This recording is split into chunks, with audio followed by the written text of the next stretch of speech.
નિમિત્તે કિમ પોલીસની પ્રશંસનીય કામગીરી જોવા મળી છે। ભૂલા પડેલા 80 વર્ષીય વૃદ્ધનું પરિવાર સાથે મિલન કરાવ્યું। ભરૂચના વૃદ્ધ ભૂલા પડી ઓલપાડ સુધી પહોંચી ગયા હતા। છેલ્લા ઘણા દિવસથી વૃદ્ધ ભૂખ્યા તરસ્યા હોવાથી સ્થાનિકોએ પોલીસને જાણ કરી। કિમ પોલીસ તાત્કાલિક પહોંચી વૃદ્ધની સારવાર કરાવી અને તેમની પૂછપરછના આધારે ભરૂચમાં રહેતા તેમના પરિવારને જાણ કરી। ત્યારે આજે પોલીસે વૃદ્ધનું તેમના પરિવાર સાથે મિલન કરાવતા લાગણીસભર દ્રશ્યો સર્જાયા।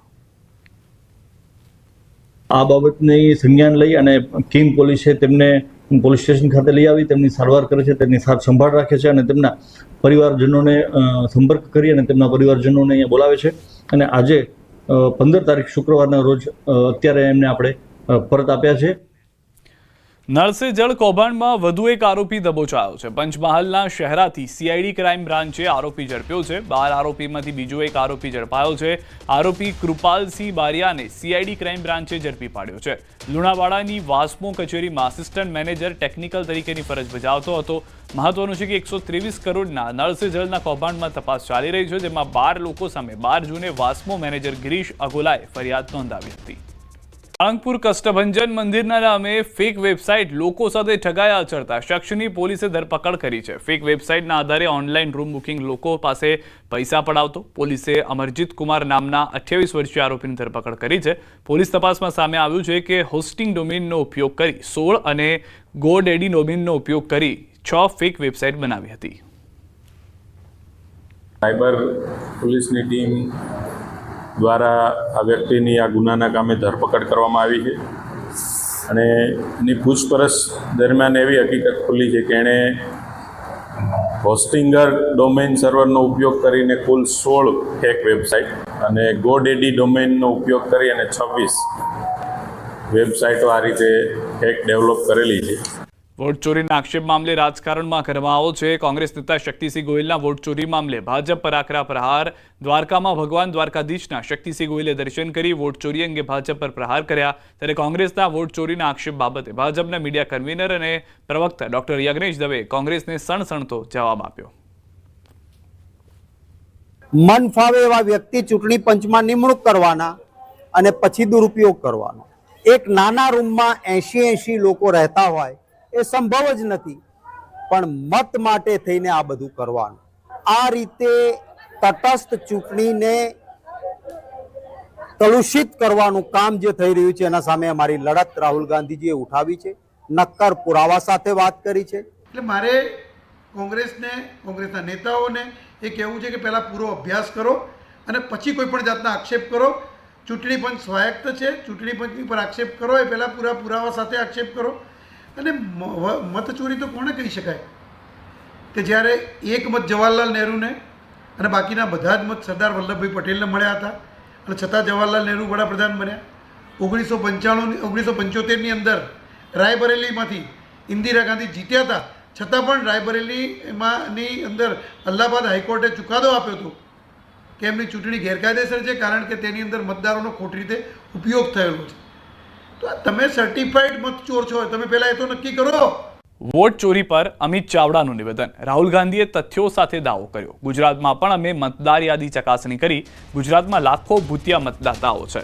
આગામી સમયમાં ભૂતિયા મતદાતાઓને રિપોર્ટ જાહેર કરીશું।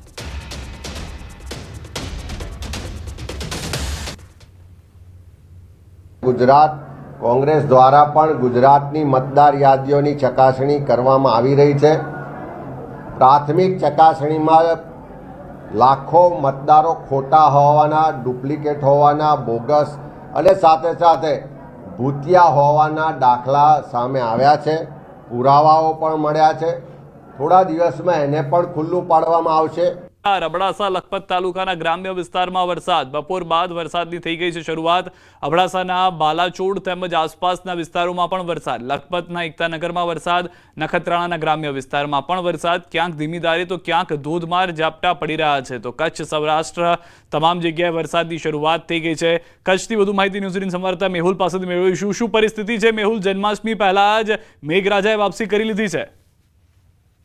જી સીધા ચોક્કસથી વાત કરી તો આજે બપોર બાદ વરસાદની કચ્છમાં શરૂઆત થઈ હતી, જેમાં અબડાસા છે, લખપત છે, તેમજ નખત્રાણા તાલુકાના જે ગ્રામ્ય વિસ્તારો છે ત્યાં પાસે વરસાદની શરૂઆત થઈ હતી. અબડાસા તાલુકાના જે બાલાચોડ તેમજ આસપાસનો વિસ્તાર છે ત્યાં પાસે વરસાદની શરૂઆત થઈ હતી. તો લખપતના એકતાનગર વિસ્તારમાં વરસાદની શરૂઆત થઈ હતી. ક્યાંક ધીમી ધારે તો ક્યાંક ધોધમાર ઝાપટા છે તે વરસી રહ્યા છે. હાલ વરસાદની શરૂઆત થતા ખેડૂતો છે તેનામાં ખુશીનો માહોલ હાલ જોવા મળી રહ્યો છે. જી આભાર સમગ્ર માહિતી બદલ. તો હાલમાં જે પરિસ્થિતિ છે મોટાભાગના વિસ્તારો કચ્છની અંદર પણ કે જ્યાં વરસાદ શરૂ થઈ ગયો છે, અબડાસા લખપત તાલુકામાં પણ ગામોમાં વરસાદથી ખેડૂતો ધરતીપુત્રો ખુશખુશાલ જોવા મળી રહ્યા છે. દિલ્હીમાં પણ સતત બીજા દિવસે મેઘમહેર છે. ધારી શહેરમાં ધોધમાર વરસાદ, ધારી સહિત ગીર વિસ્તારમાં પણ ગામોમાં વરસાદ થઈ ગયો છે. ધારી, ગઢિયા, વીરપુર, માધુપુર, નાગદ્રામાં ધોધમાર વરસાદ થયો છે. જન્માષ્ટમી પર્વે મેઘ સવારીથી ખેડૂતો હરખાઈ ગયા છે. વધુ માહિતી ન્યૂઝ 18 સંવાદદાતા રાજન પાસેથી મેળવીશું. રાજન, શું પરિસ્થિતિ છે સમગ્ર જિલ્લાની અમરેલીમાં વરસાદને લઈને? સીધા આમ જોવા જઈએ તો સમગ્ર જિલ્લામાં વરસાદી માહોલ છે, પરંતુ વરસાદનું જોર કેટલાક ચોક્કસ તાલુકાઓમાં છે, જેમાં ખાસ કરીને ગીર કાંઠાના જે તાલુકાઓ છે જેમાં ખાંભા અને ધારી પંથકમાં સારો એવો વરસાદ છે. આ સિવાય બગસરા અને અમરેલી તાલુકાના કેટલાક ગામોમાં પણ વરસાદ છે, પરંતુ સૌથી વધુ વરસાદ ધારી તાલુકાના ગામોમાં પડી રહ્યો છે. છેલ્લા 2 દિવસથી સતત વરસાદ પડે છે. ખાંભા તાલુકાના ગીર કાંઠાના ગામો છે ત્યાં પણ ધોધમાર વરસાદ છે. ખેડૂતોના લાંબા જે આતુરતા હતી લાંબા સમયથી તેનો અંત આવ્યો છે અને ખેડૂતોના જીવમાં જીવ આવ્યો છે એવું કહી શકાય. કારણ કે જે મોલાતો હતી, જે ખેતીના પાકો છે એ મુરઝાઈ રહ્યા હતા અને આ વરસાદથી તેને જીવતદાન મળ્યું છે. જી સિદ્ધાર્થ, આભાર સમગ્ર માહિતી બદલ. તો હાલમાં જે રીતની પરિસ્થિતિ જોવા મળી રહી છે, મોટાભાગના વિસ્તારો એવા છે સૌરાષ્ટ્રની અંદર પણ કે જ્યાં વરસાદ શરૂ થયો છે. તો આ વિરામ બાદ વરસાદનું આગમન થયું છે. ખાંભા અને ગીર પંથકના ગ્રામ્ય વિસ્તારોમાં શરૂ થઈ ગયો છે વરસાદ. ખાંભા શહેર, ભાવરડી, કોધિયા, દીવાનના, સરકડિયા, નાનુડી, ઇંગોરાળા, નાના વિસાવદર સહિતના ગ્રામ્ય વિસ્તારોમાં વરસાદનું આગમન થયું છે. મુરઝાતા ઉભા પાક પર સોનારૂપી વરસાદ પડતા મગફળી, કપાસ સહિતના પાકને જીવનદાન મળી ગયું છે. લાંબા વિરામ બાદ વરસાદ, જગતનો તાત ખુશખુશાલ. પણ સમાચાર મળી રહ્યા છે. જૂનાગઢ શહેર અને ગ્રામ્ય પંથકમાં પણ વરસાદ શરૂ થઈ ગયો છે. વંથલી પંથકમાં લાંબા વિરામ બાદ વરસાદ, બપોર બાદ અચાનક વાતાવરણમાં પલટો આવી ગયો છે. વંથલી શહેર સહિત ગ્રામ્ય પંથકમાં વરસાદી માહોલ છે. શાહપુર, કોયલી, સાંતલ પૂરમાં વરસાદી માહોલ છે. વરસાદના આગમનથી ખેડૂતોમાં ખુશીનો માહોલ સૌરાષ્ટ્રમાં પણ જોવા મળી રહ્યો છે. વરસાદની શરૂઆતથી વાતાવરણમાં ઠંડક પણ પ્રસરી ગઈ છે.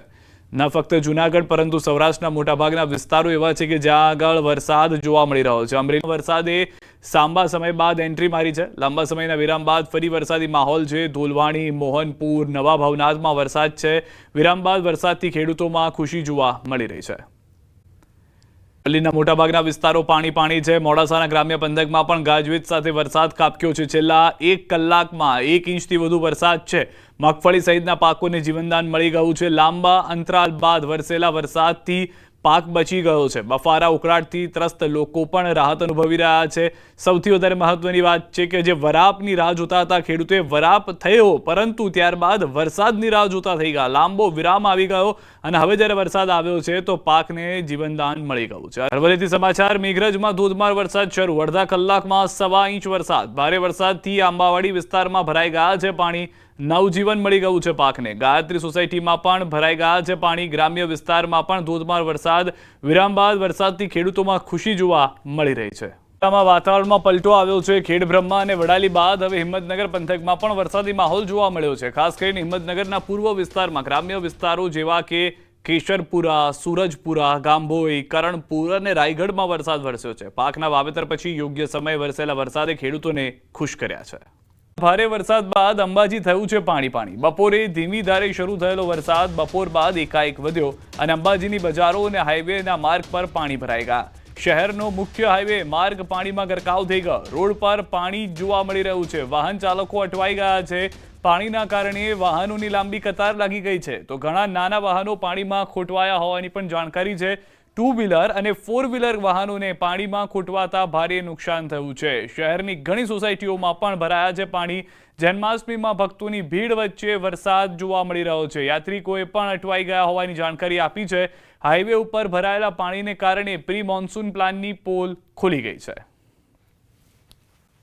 વરસાદના કારણે અહીંયા અંબાજી બજારમાં રોડ ઉપર પાણી ખૂબ ભરી રહે છે. એના કારણે ખૂબ સાધનો વાહન વ્યવહાર અટકી જાય છે અને ટ્રાફિકનો જામ થઈ જાય. બહુ મહા મુસીબત પડે છે. એટલે આ ટાઈમે ઇમરજન્સી હોય તો મહા મુસીબત પડે. એમાં 108 ને કિલકિલાટના જ્યારે પેશન્ટો લઈને જતા હોય ત્યારે ઘણી બધી તકલીફ થતી હોય છે. બહુ તકલીફ પડી રહી છે અંબાજી યાત્રાધામમાં. વાહનો બગડે છે, બધા બગડ્યા પડ્યા છે, ફૂલ ટ્રાફિક જામ થયો છે. એનો નિકાલ લાવો. 2 વ્હીલર 4 વ્હીલર બધાને તકલીફ છે. અંબાજી પંથકમાં જે રીતે લાંબા વિરામ બાદ ફરી એકવાર વરસાદની શરૂઆત થઈ છે. બપોરે જે વરસાદ શરૂ થયો છે, આપણે ચોક્કસ બતાવવા માંગીશ કે અંબાજીમાં બપોર બાદ જે એક ધારે અને ધોધમાર વરસાદ પડ્યો છે, તેના કારણે છે અંબાજીના હાઈવે માર્ગ છે પાણીમાં ગરકાવ થયા છે. અનેક વાહનો પાણીમાં ખોટવાયેલા જોવા મળી રહ્યા છે અને યાત્રિકો સહિત અનેક વાહન ચાલકો જે છે એ વાહન ચાલકો પણ ભારે મુશ્કેલીનો સામનો કરી રહ્યા છે. ક્યાંક ને ક્યાંક આ પાણીમાં જે છે એ પાણીને લઈને જે વાહન ચાલકો છે એ વાહન ચાલકો પણ દીધો અનુભવી રહ્યા છે. ક્યાંક પાણી ઊંડું હોય અને ગાડી બંધ પડે તેની ધ્વજામાં મુશ્કેલીમાં ફસાયેલા જોવા મળી રહ્યા છે. અને હાલ તમે કહી શકાય છે કે હજી જે રીતે આજે જે વરસાદ જે છે એ વરસાદ જોતા જ આપણે ચોક્કસ બતાવવા માંગીશ કે લાંબી લાઈનો લાગેલી જોવા મળી છે. આ ભરાયેલા પાણીના કારણે જે છે અમે હાલ અમે ડિટેન્સમાં પાણીમાં ઉભા છીએ અને દૂર જે વાહનો ઉભા છે એ વાહનોના કારણે છે એ વાહનો પાણીમાં ઉતરી શકતા નથી. અનેક મુશ્કેલીઓનો સામનો આજે કરવો પડ્યો છે. અંબાજીના બપોરના સુમારે જે ભારે વરસાદ થયો છે તેના કારણે અનેક વાહન ચાલકો રાહદારીઓને ભારે મુશ્કેલીનો સામનો કરવો પડ્યો છે. જો કે હજી આ જે રીતે વરસાદ આકાશમાં કાળા ડિબાંગ વાદળો ઘેરાયેલા જોવા મળી રહ્યા છે તે મોડી સાંજ સુધી હજી વધુ વરસાદ પડી શકે તેવી શક્યતા જોવા મળી રહી છે. મહેન્દ્ર અગ્રવાલ, ગુજરાતી.